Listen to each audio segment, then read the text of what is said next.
J'adore Brigitte Bardot, Marilyn Monroe. J'aime beaucoup les femmes très pulpeuses, très... Disons que moi j'ai toujours aimé un physique qui poussait à l'extrême. Les femmes qui s'achètent une robe, elles sont contentes, ça leur fait un cadeau. Bon. Moi, je change de nez, de bouche, de physique, comme si je changeais de robe. Je suis comme ça dans ma tête.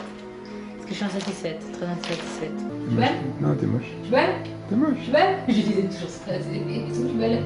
When she was in South America, there were 1,000 people waiting at the airport for. It was not the Beatlemania, it was the Lolomania. Tu es laide et stupide. Ce sont les mots exacts qu'a prononcé sa mère. Laide et stupide. Donc c'est ça le problème. C'est pour ça que les autres ne l'aiment pas. C'est parce qu'elle n'est pas belle. C'est parce qu'elle n'est belle ni à l'intérieur, ni à l'extérieur. Du haut de ses 6 ans, la petite Ève a le cœur brisé. Si sa propre mère ne l'aime pas, c'est qu'il y a un vrai problème, et elle va s'en charger. À ce moment-là, Ève Valois se promet qu'elle deviendra la plus gentille et la plus jolie petite fille qui existe. Une fille si adorable que personne ne pourra la détester. Un jour, elle sera aimée du monde entier. 31 ans plus tard, Elisabeth Alexandre a les larmes aux yeux quand elle parle d'Ève. Pour elle, Ève était un ange tombé du ciel. Quand elle ferme les yeux, elle la voit dans une grande maison avec des lapins blancs, des papillons roses et surtout plein d'amis qui l'adorent. Bref, le monde de Barbie quoi. D'ailleurs, Ève avait tout de la poupée Barbie. Elle avait la maison avec piscine dans le sud de la France, le girls band, les couvertures de magazines, la chambre rose, les paillettes, les peluches, mais surtout, elle avait le corps d'une poupée. Quand Ève entrait dans une pièce, 3 choses attiraient l'attention. Son blond platine, ses jambes interminables, hyper fines, et son bonnet 130G. Ouais, j'ai bien dit 130G. Autant dire qu'elle ne passait pas inaperçue dans la rue. Et c'est tant mieux puisque c'est pile poil ce qu'elle a toujours voulu. Quand Ève Valois subit la première des 25 opérations de chirurgie esthétique qui feront d'elle Lolo Ferrari, elle n'a qu'une idée en tête, être aimée. Elle veut être aimée, elle veut être vue, elle veut que les autres s'intéressent à elle. Elle ne veut plus être la petite fille laide et stupide sur laquelle sa mère criait matin, midi et soir. Elle veut être celle que tout le monde désire à ses côtés. Malheureusement, la réalité sera complètement différente. Ces énormes seins feront d'elle une bête de foire que les médias prendront plaisir à exhiber. Tu veux toucher? Allez, on va toucher. Mon petit-fils va me toucher. Bonsoir Madame Lolo. Bonsoir, jeune homme. Oh, vous êtes sexuellement transmettable, hein? Ne soyez pas intimidé. On se moque d'elle, on dit qu'elle est bête, on la tourne en dérision. Et les rares moments où quelqu'un lui témoigne de l'intérêt, c'est pour obtenir des faveurs sexuelles. Bien qu'elle soit invitée sur tous les plateaux télé, Lolo Ferrari vit dans une immense solitude. Heureusement, Eric Vigne est là pour elle. C'est lui qui a imaginé sa poitrine, c'est lui qui s'occupe de ses contrats, c'est lui qui gère ses finances, c'est lui qui a transformé Ève Valois en Lolo Ferrari, et qui, selon certains, l'aurait tuée. Ok, stop. Comme vous le savez, en avril, j'ai sorti un podcast intitulé Urban Legends. J'espère que vous l'appréciez autant que moi j'ai aimé le créer. En tout cas, j'ai eu la surprise de constater qu'il est plutôt bien noté sur Audible, donc c'est génial. Mais bon, c'est pas le sujet de mon interruption. En fait, il y a quelques mois, j'ai été contactée par Tournadon pour permettre au plus grand nombre de connaître ce projet. Alors, Tournadon, c'est quoi? En fait, c'est une plateforme dédiée aux commerçants, auto-entrepreneurs et même aux particuliers. Ouais. Ce site vous permet de diffuser votre contenu dans des écrans publicitaires premium. Premium, ça veut dire près d'abribus, de cafés et dans des secteurs très fréquentés en général. L'objectif de Tournadon, c'est tout simplement d'augmenter la visibilité des petites entreprises locales. Que ce soit le petit restaurateur du coin ou bien votre tante qui a décidé de lancer son business de bijoux faits main. Et franchement, le plus fou dans tout ça, c'est que ce site permet à certains commerces de diffuser gratuitement leur publicité en leur reversant 30% des revenus générés. Il suffit de faire une petite recherche Google pour accéder à leur plateforme.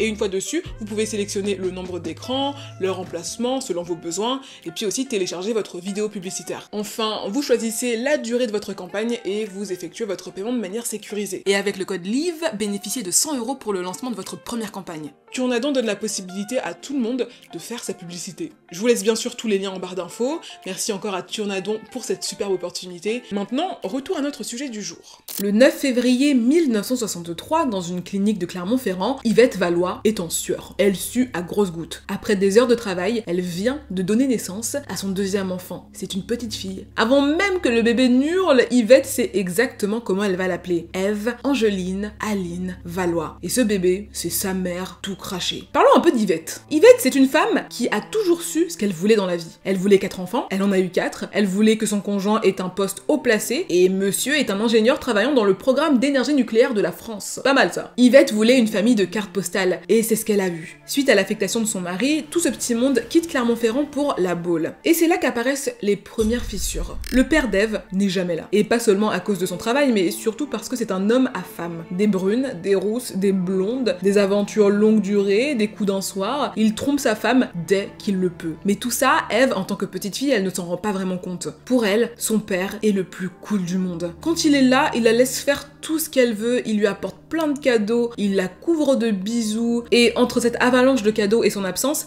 Ève, elle finit par idéaliser son papounet. Et ça, c'est quelque chose qu'Yvette ne supporte pas. Se faire tromper, puis voir ses enfants adorer celui qui lui brise le cœur, c'est pas possible. Elle développe une rage indescriptible qu'elle évacue sur ses enfants. Bon, déjà, à l'origine, Yvette n'est pas vraiment une mère poule. Et c'est pas parce qu'elle est une mauvaise personne, c'est juste une question d'éducation. Chez les Valois, les enfants mangent à part, et surtout, ils vous voient leurs parents. Mais je savais pas, même je me rappelle, petit, il mangeait à part, il mangeait pas à notre table. J'étais dur, très dur, mais je croyais que c'était ça, l'éducation d'un enfant, de distance. Mais personne ne peut me reprocher de pas avoir d'amour. En fait, les parents sont issus d'une famille assez bourgeoise et ils ne font que répéter ce que leurs familles font depuis des générations. Yvette n'est pas vraiment une mère qui donne des câlins à ses enfants ou qui leur lit des histoires une fois qu'ils sont couchés, pas du tout. Elle est même assez distante avec eux. Je suis quelqu'un de très très dur, qui ne prend pas les enfants dans les bras, qui ne les embrasse pas. Et mon amour, il est tout en dévouement. Et c'est donc pour ça que quand son mariage commence à tomber en ruine, elle n'hésite pas à passer ses nerfs sur eux. Et surtout, sur Ève. Parce que Ève lui rappelle énormément son mari. À chaque fois que la fillette passe à côté de sa mère, elle marche sur des œufs. Elle le sait, il lui suffit de respirer un peu fort pour déchaîner sa colère. L'une des rares fois où Ève a osé, et je dis bien osé, lui demander quelque chose, Yvette a explosé de rage. Tu es révoltante, personne ne voudra jamais de toi, va-t'en! En fait, cette fillette est le punching ball émotionnel de sa mère. Et quand les mots ne suffisent pas à calmer la mère de famille, elle sort la cravache et là ça part en séance de tabassage. On hérite beaucoup de choses de nos parents, que ce soit physiquement, matériellement ou bien humainement. Eh bien, la mère d'Ève lui a appris à se haïr, à détester chaque micro-particule de sa propre personne. Du coup, son regard se déforme. À chaque fois qu'elle jette un coup d'œil dans un miroir, elle aperçoit une créature horrible, un monstre qui lui donne la nausée. Ève veut tout changer, son visage, son corps, elle a honte de ce qu'elle est et elle veut se transformer. Et si elle ne peut pas devenir quelqu'un d'autre, elle préfère mourir. Il est clair qu'Ève Valois ne s'aime pas du tout. Et par ricochet, elle est convaincue que personne ne peut l'aimer. Mais à 15 ans, elle a un déclic. Elle réalise que les gens aiment bien la regarder quand même. Quand elle se promène dans la rue, beaucoup d'hommes se retournent sur elle. Ils sont attirés par une chose, son corps. Dès que l'adolescente comprend ça, elle commence à jouer de ses charmes pour se faire inviter en boîte de nuit. On va dire qu'elle devient une habituée des discothèques de La Baule.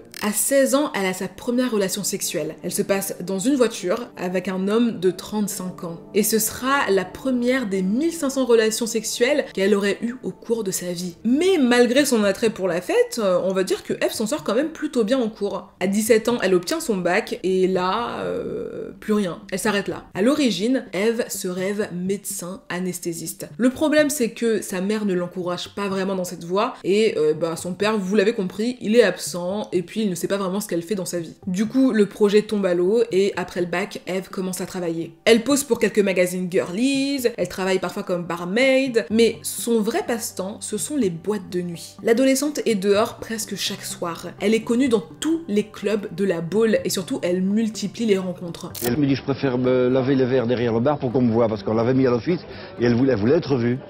Ah bah j'ai dit, écoute, si tu veux les laver derrière le bar, lave-les derrière le bar. Alors là, évidemment, les garçons la regardaient, les jeunes.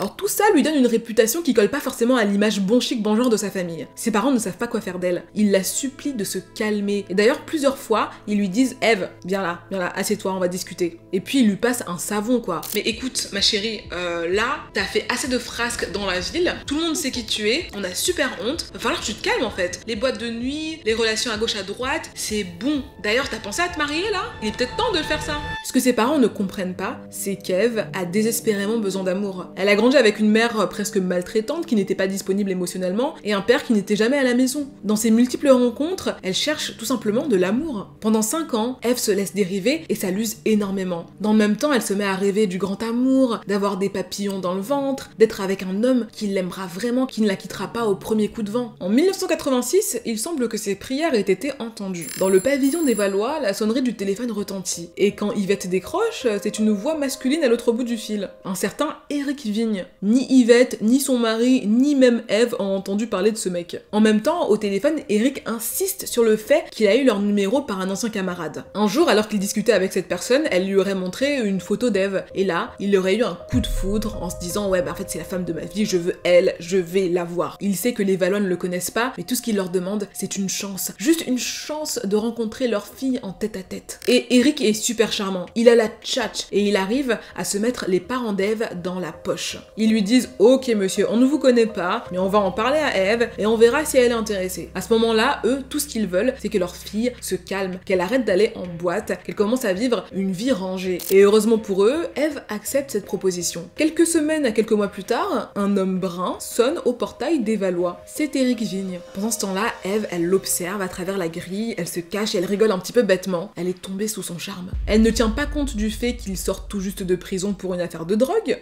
pas du tout. Elle s'en fiche qu'il ait déjà été marié et en plus qu'il est un enfant dont il n'a pas l'air de s'occuper. Elle n'est pas non plus inquiétée par le fait qu'il ne soit pas stable professionnellement. Pour elle, cet homme de 15 ans, son aîné, est son prince charmant. Il lui dit tout ce qu'elle a toujours rêvé d'entendre. Elle est si belle, elle est si intelligente, elle a toujours rêvé d'être une star. Eh bien, il sera son manager et il fera d'elle la Marilyn Monroe française. Après cette première rencontre, Eric et Eve ne se lâchent plus. Même quand ils ne sont pas ensemble, ils se parlent par téléphone, ou bien ils s'envoient des lettres. Eve le considère comme son âme sœur. Dans une lettre à Eric, elle écrit « Petit mot du soir, tu sais, je t'aime mon Eric Vigne, je t'aime pour la vie, pour l'éternité. Tu es merveilleusement beau, tu fais l'amour comme un dieu, je te regarde avec des yeux émerveillés et si grands. » Quand je lis ça, je me rends compte qu'elle était vraiment jeune, vraiment. Elle était jeune à l'époque. Eric Vigne avait 15 ans de plus qu'elle. Il a simplement profité de sa naïveté, quoi. 2 ans plus tard, en novembre 1988, Eve et Eric se marient. Eric n'a toujours pas de travail, hein. Il a enchaîné les idées de business foireuses, mais ce n'est pas grave, parce qu'il a une nouvelle idée. Et pour la lancer, il a juste besoin que le père d'Eve lui prête 300 000 francs. Et Monsieur Valois accepte. Voilà. 8 jours après, je reçois un coup de fil. Ce monsieur voulait 300 000 francs pour monter une société pour Eve. Je suis à la fois méfiante et pas quand c'est pour mes enfants. Non, non, non. Bon, ben, j'ai fait le chèque, là.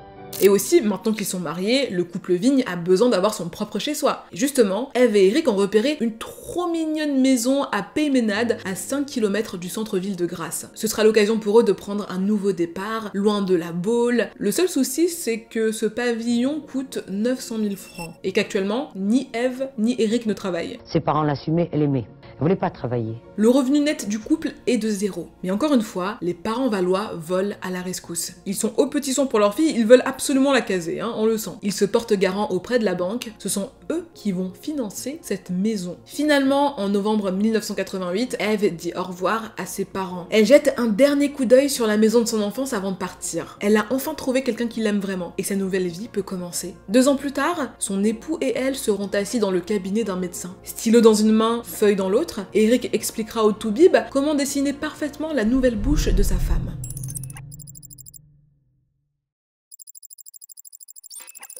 Il y a un problème. Chaque fois qu'Eve se regarde dans le miroir, elle se dit « il y a un problème ». Certains jours, c'est son nez, d'autres jours, elle a l'impression que ses seins sont trop petits. Et d'ailleurs, pourquoi ses jambes sont-elles aussi musclées? Comme toutes les personnes souffrant de dysmorphie, Eve Valois ne se voit pas telle qu'elle est réellement. Et c'est quelque chose qui la ronge au plus haut point. Eve rêve de devenir pin-up. Et vu qu'elle est naturellement jolie, elle décroche quelques contrats. D'abord dans des magazines tout publics, et puis pour des photos de charme. Mais ça ne la rassure pas du tout. Elle regarde ses photos et, malgré les compliments des photographes, elle se dit « non, il y a un truc qui cloche. » Elle en est sûre, si elle avait un autre physique, elle aurait plus de contrats. De son côté, Eric Vigne n'en peut plus de vivre en comptant le moindre franc. Un soir, il a une idée de génie. Il fait asseoir Eve sur une chaise, il se tient devant elle, debout, une feuille à la main, et là, il dessine chaque trait du visage de son épouse. Ensuite, il ajoute sa touche personnelle, des sourcils un peu plus hauts, une bouche plus pulpeuse, des yeux de chat. Après 30 minutes, il montre son chef-d'œuvre à Eve. Regarde comme tu serais plus belle avec quelques petits changements. Quelques jours après, Eve subit sa première opération de chirurgie esthétique. Le chirurgien retire l'arc de Cupidon de sa bouche, il replie ses muqueuses jusqu'à son nez, et puis il gonfle ses lèvres avec du collagène. À la fin, Eve a la peau tellement tirée que ses lèvres sont en permanence sèches. Du coup, elle doit toujours avoir un baume à lèvres bien hydratant sur elle. Après cette première opération, la jeune femme devient une habituée des cliniques esthétiques. C'est comme si elle avait trouvé un remède miracle à tous ses soucis. Une partie de son corps l'énerve, un coup de bistouri et c'est réglé. En tout, elle se fera refaire le visage 25 fois. Ses yeux, ses lèvres, ses pommettes, son nez, son menton, son front, ses sourcils,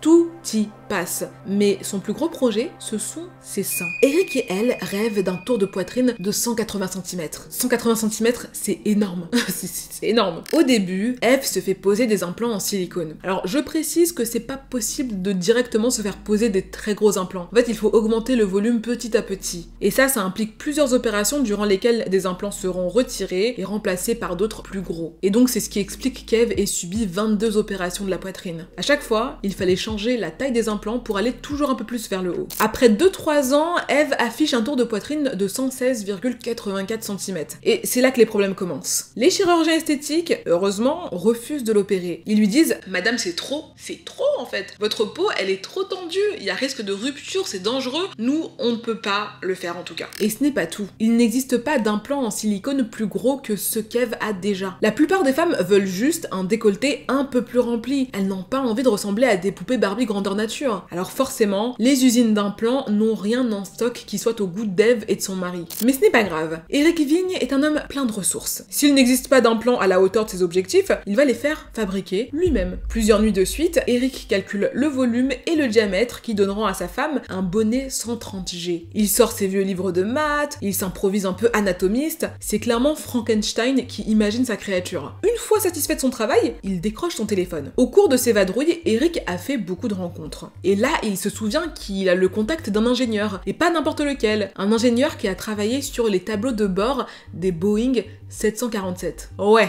Au téléphone, il lui dit « Écoute mon pote, est-ce que tu pourrais me fabriquer des moules d'implants mammaires à partir des croquis que j'ai dessinés ?» Contre toute attente, son ami lui dit « Ouais, pas de problème !» Une fois les moules secs, Eric les emmène chez un fabricant de prothèses. Seconde précision, au début, Eve avait des implants en silicone. Et quand Eric décide de refaire lui-même sa poitrine, il passe aux implants mammaires à solution saline. L'avantage de ces derniers, c'est qu'on peut ajouter du liquide à l'intérieur une fois qu'ils sont posés, j'imagine à travers une seringue. C'est comme des poches qu'on met sous le sein et qu'on remplit à volonté. À titre de comparaison, les implants en silicone, eux, sont pré-remplis. Et le seul moyen d'en avoir de plus gros, c'est de les changer. Le plan d'Eric est simple. Installer des implants à solution saline sur Eve et puis les gonfler progressivement. Et vu qu'il a déjà les prothèses, il lui manque juste un médecin. Contre toute attente, encore une fois, parce que vraiment là les attentes sont bravées, hein. Marc Roubaud, un chirurgien, accepte de les suivre. Je l'ai opérée parce que je savais qu'elle était capable d'accepter cette intervention, qu'elle était capable d'y faire face et que quelque part son désir était tellement puissant, tellement fort.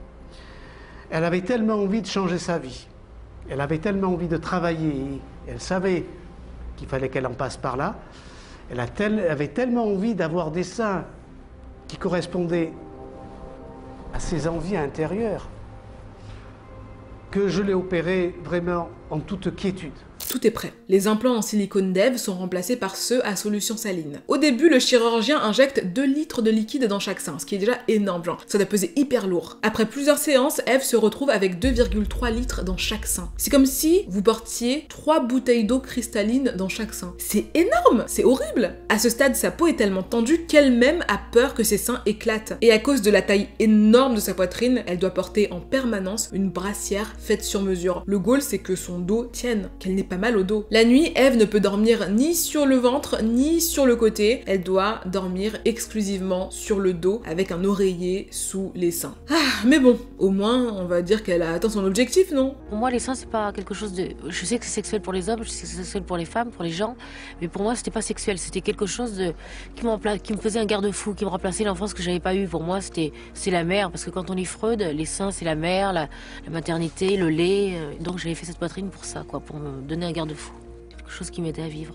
Désormais, elle a les plus gros seins d'Europe. Eve est prête à conquérir le monde. Il lui faut juste trouver la bonne occasion de se montrer.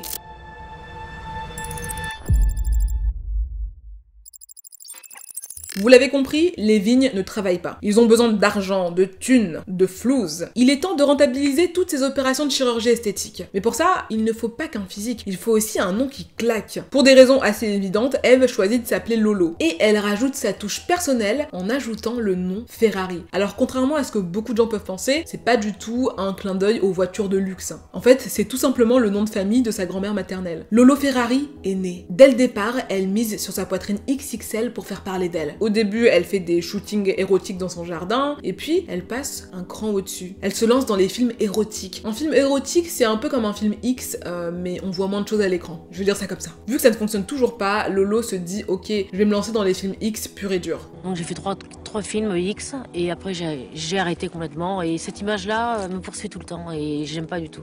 J'aime pas, moi j'aime pas. En plus, faire l'amour devant tout le monde, l'amour, c'est beau, c'est pas...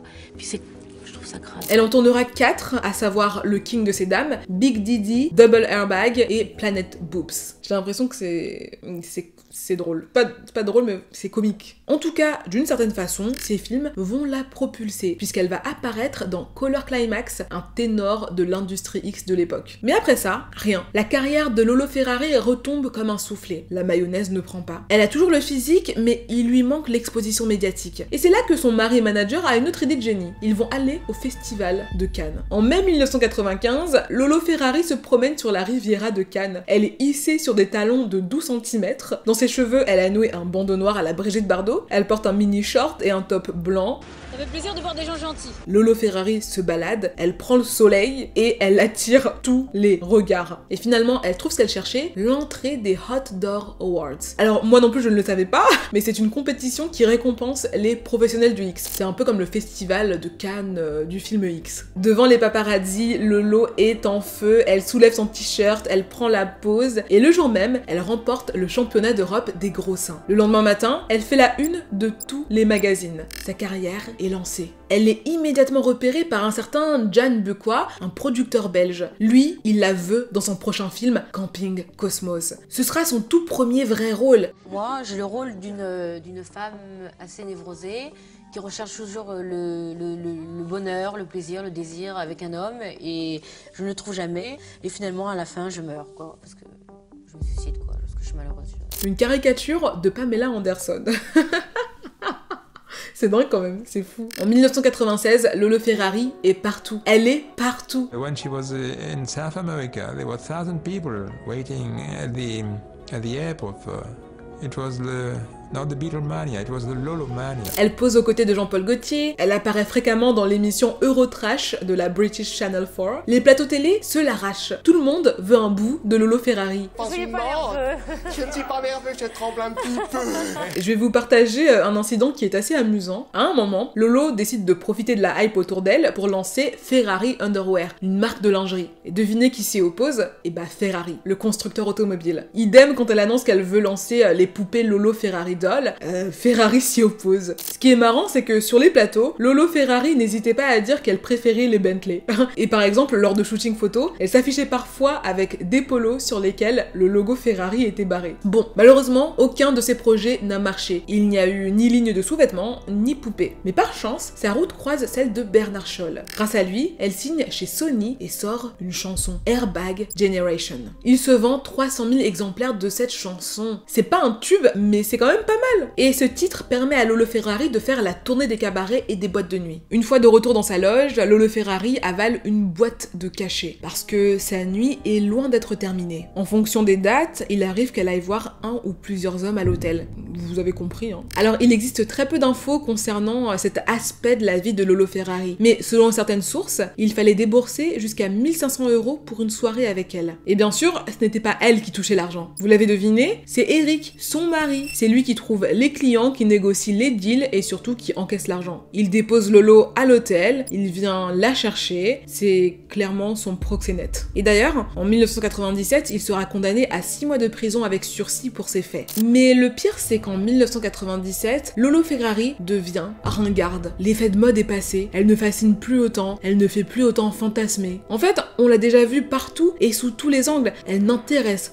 plus. Retour à la case départ. Le couple est tellement fauché qu'en 1998, Eve est obligée de remettre un pied dans le porno. Mais là encore, c'est pas assez, il faut plus d'argent. Du coup, Eric, la tête pensante du duo, a un plan. Il va lancer un girls band. Et d'ailleurs, il a déjà un nom. Lolo and the Silicon Girls. Il recrute 2 autres filles, Audrey et Karine. L'une est brune, l'autre et rousses. Elles n'ont que 19 et 24 ans. Et Eric les manipule, il leur vend du rêve. Elles seront des stars, elles feront des tournées en Europe et même aux USA. Elles feront la fierté de leurs parents. Et il faut évidemment qu'elles aient une poitrine importante et surtout opérée et siliconée. Elles ont juste à signer là, en bas de ce contrat. Et quel contrat les amis? Quel contrat? Je vous en lis un extrait. Objet du contrat. Eric Vigne veut créer une formation musicale de jeunes femmes sachant danser, chanter et jouer la comédie, appelée Girls Band, mais dont les activités artistiques seront sans limite. Exemple, chant, musique, télévision, photos, CD, CD-ROM, internet, Minitel, produits dérivés. Article 5. Aspect physique du groupe. La caractéristique physique principale du groupe est la forte poitrine de chaque femme. La poitrine de chaque membre du groupe fera au minimum 95 cm de tour, avec une profondeur minimale de bonnet de soutien-gorge de caractéristiques D. Normes françaises. Attention. Article 6. Aspect moral du groupe. Philosophie du groupe. Les rapports sexuels et amoureux sont interdits dans le travail. Bref, c'est n'importe quoi. Les filles n'ont pas le droit d'avoir une vie privée, mais surtout, elles ont l'obligation d'avoir de super gros seins. Elles signent, et quelques jours après, elles se réveillent avec un énorme 105D. Comme Lolo Ferrari fait partie des Silicon Girls et qu'elle a une poitrine refaite et qui est très très belle, ça va être pareil pour nous, on va se la faire refaire et ça va être génial parce qu'en plus ça fait longtemps qu'on en voulait une. Donc ça tombe bien, c'est parti. Et on va le faire. Ça y est, c'est parti, le projet peut commencer. Lolo and the Silicon Girls lance une première tournée. Et c'est un fiasco. C'est un échec cuisant, le projet se fracasse lamentablement. Et après ça, le couple Vigne n'est plus que l'ombre de lui-même. Moi je pense quand même aux deux jeunes filles qui se sont fait opérer, juste pour faire partie d'un groupe qui ne fonctionne pas. Mais bref. C'est un autre sujet. Eric et Lolo n'ont plus de source de revenus. Ça, c'est seulement en théorie, hein, parce que sous le manteau, Eric continue ses petites activités de proxénète. Sauf que cette fois, Lolo travaille chez eux et parfois à l'hôtel. Ça, c'est la chambre, en fait, que les gens utilisaient pour faire des affaires sexuelles avec elle. En fait, les gens qui payaient Vigne, ceux qui faisaient venir, ça, c'était la chambre bordel, entre guillemets. Quelle vie terrible. En parallèle, les parents d'Eve leur renvoient régulièrement de l'argent, mais les choses ne fonctionnent plus, hein. C'est la fin. Lolo Ferrari a connu une année de gloire avant de replonger dans l'anonymat le plus complet. Sauf que cette fois, elle n'est pas seule. Elle est entourée d'une armada de démons qui ne la quittent pas. J'ai refait mon visage, j'ai refait mon corps, enfin mes seins, et maintenant j'ai plus rien à refaire et je suis très très malheureuse.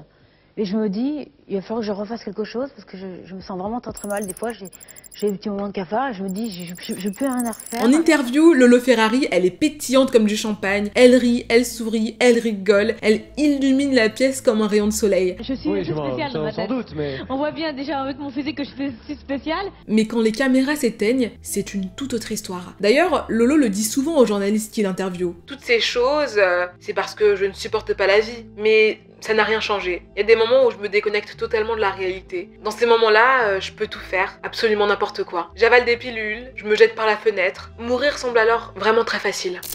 C'est terrible, ça me fait mal au cœur. Lolo Ferrari est recouverte de paillettes, mais dans le fond, elle est habitée par une tristesse indescriptible. En fait, elle tourne aux anxiolytiques. Dès le réveil, elle avale une poignée de comprimés. Dès qu'elle était angoissée, dès qu'elle avait quelque chose, elle avait une petite fiole dans son sac avec plusieurs médicaments qu'elle ingurgitait d'un seul coup avec du coca. Chaque jour, elle prend 12 mg de Temesta. C'est un anxiolytique qui est extrêmement puissant. Elle mange à peine en plus, ce qui n'arrange rien. Pour tenir le coup, elle se shoote au café, au champagne et au Coca-Cola Light. Eve Valois noie son chagrin dans les médicaments et les boissons. Malheureusement, ça ne suffit pas à apaiser son mal-être. Chaque jour, elle déambule dans les rues de Péménade avec un regard triste. Elle fait de la peine à voir. Chaque matin, Eric donne 100 francs à Eve. Avec ces 100 francs, elle se rend dans des cafés et après quelques verres, elle se met à parler. On va dire que quand elle est saoule, sa langue se délie. Elle pleure sur ses rêves perdus, elle parle de son passé, de femmes connues partout dans la France. Et pendant qu'elle pleure, les gens autour d'elle, ils rigolent. Ils rigolent.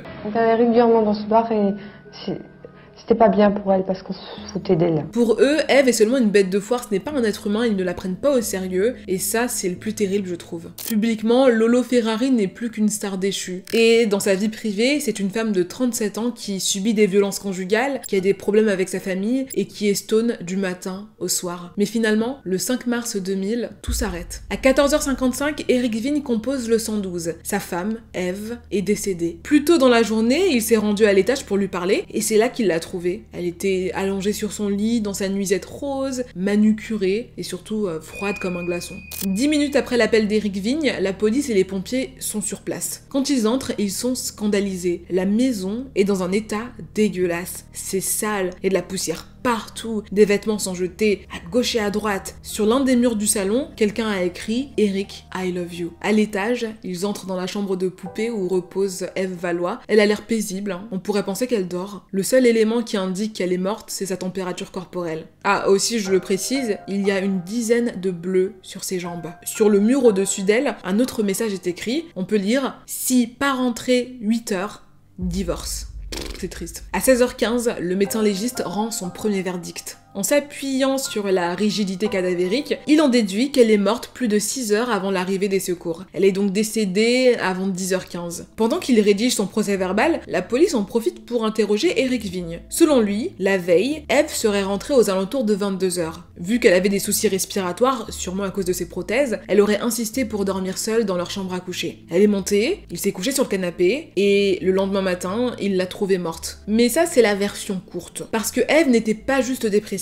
Elle était aussi suicidaire. D'ailleurs, elle avait plusieurs fois tenté de sauter la vie. Et le plus triste, c'est que quelques jours avant, Ève avait même organisé son propre enterrement. Elle était allée jusqu'à visiter une entreprise de pompes funèbres pour finaliser sa cérémonie d'adieu. Elle avait choisi un cercueil blanc, et puis elle avait exigé d'être enterrée avec sa peluche préférée, un petit Winnie l'ourson. Logiquement, au début, les policiers croient à un suicide. Mais plus ils regardent les éléments, plus ils se disent qu'il y a quand même quelque chose de louche dans cette histoire. Lors de toutes ses précédentes tentatives, Ève a laissé une lettre, mais pas cette fois. Et puis, Éric a oublié de mentionner quelque chose de vital. Son couple battait de l'aile. Oubliez, toutes les lettres d'amour du début, sa femme et lui se toléraient plus qu'autre chose. Une autre question se pose, comment Ève a-t-elle pu avaler autant de cachets alors que c'est Éric qui gardait ses médicaments? Sans parler du fait que la veille, la soirée d'Éric avait été désastreuse. Le 4 mars, c'est l'anniversaire d'Éric Vigne, mais sa femme ne le célèbre pas avec lui. À la place, Ève retrouve son maman à l'hôtel avant d'aller dans un club libertin. Quand elle rentre, vers 22h, elle ne regarde même pas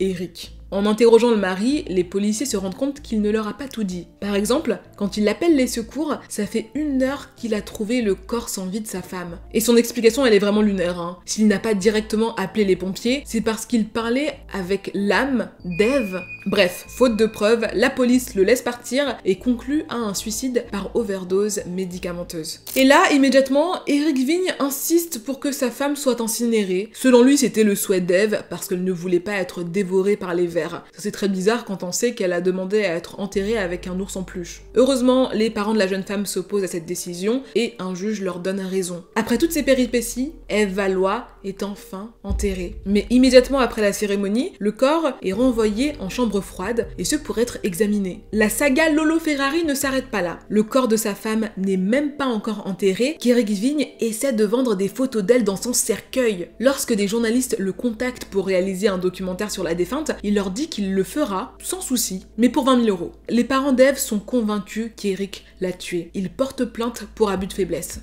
We believe Éric Vigne killed her because he did not need her anymore. Suite à leur initiative, une deuxième autopsie est réalisée. Et là, c'est le choc. Le médecin conclut que la mort par suffocation ne peut pas être écartée. Éric Vigne est mis derrière les barreaux et il y restera pendant 13 mois. Le 20 février 2007, les charges sont abandonnées. En fait, il n'y a tout simplement pas assez de preuves. La famille d'Ève est en colère, surtout quand elle apprend qu'Éric touchera 30 000 € de dommages et intérêts pour détention abusive. Dès qu'il encaisse cette somme, Éric tourne les talons sans regarder en arrière. Aujourd'hui, le pavillon des Vignes est une véritable ruine. La maison a tout bonnement été abandonnée dans son jus. En fait, c'est comme si Éric était parti chercher le pain et avait juste décidé de ne plus revenir. Le plus étrange, c'est que tout à coup, lui qui tenait tellement à faire respecter les dernières volontés de sa femme, n'est plus si pressé que ça de la faire incinérer. Contacté par les équipes de gala, il répond cash « Je vais probablement le faire un jour, mais ce n'est pas très urgent. Maintenant, son corps est largement abîmé, donc ça ne sert pas à grand chose de le faire. » Et surtout, il n'hésite pas à le dire. Tout le monde a oublié Lolo Ferrari. En tout cas, ouais, moi je l'ai fait. Le plus triste, c'est que 11 jours avant sa mort, Eve avait enregistré un titre appelé Set Me Free ou Libère-moi. Malheureusement, elle n'a jamais pu s'extirper de cette cage dans laquelle elle vivait. Aujourd'hui, elle repose dans une tombe anonyme au cimetière de Romiguer. Toute sa vie, Eve Valois a rêvé de s'aimer et d'être aimée. Pour ça, elle s'est hypersexualisée et elle s'est transformée en Lolo Ferrari. Est-ce que ça a marché? De toute évidence, non. Il ne reste plus qu'à espérer que là où elle est aujourd'hui, elle ait enfin trouvé le vrai amour. Cette histoire est super triste, j'avais envie d'en parler parce que Lolo Ferrari, c'était un mystère pour moi quand j'étais gosse. Je la voyais sur les plateaux de télé, etc. Mais son histoire a toujours paru très floue pour moi et j'espère qu'à travers ce sujet, j'aurais pu lui rendre hommage. N'hésitez pas à me dire ce que vous pensez de cette histoire dans les commentaires. Est-ce que au-delà des plateaux télé, vous connaissiez l'histoire de Lolo Ferrari? C'est dingue, vraiment dingue. En tout cas, moi je vous laisse ici, je vous retrouve très bientôt pour une nouvelle vidéo et en attendant, prenez bien soin de vous.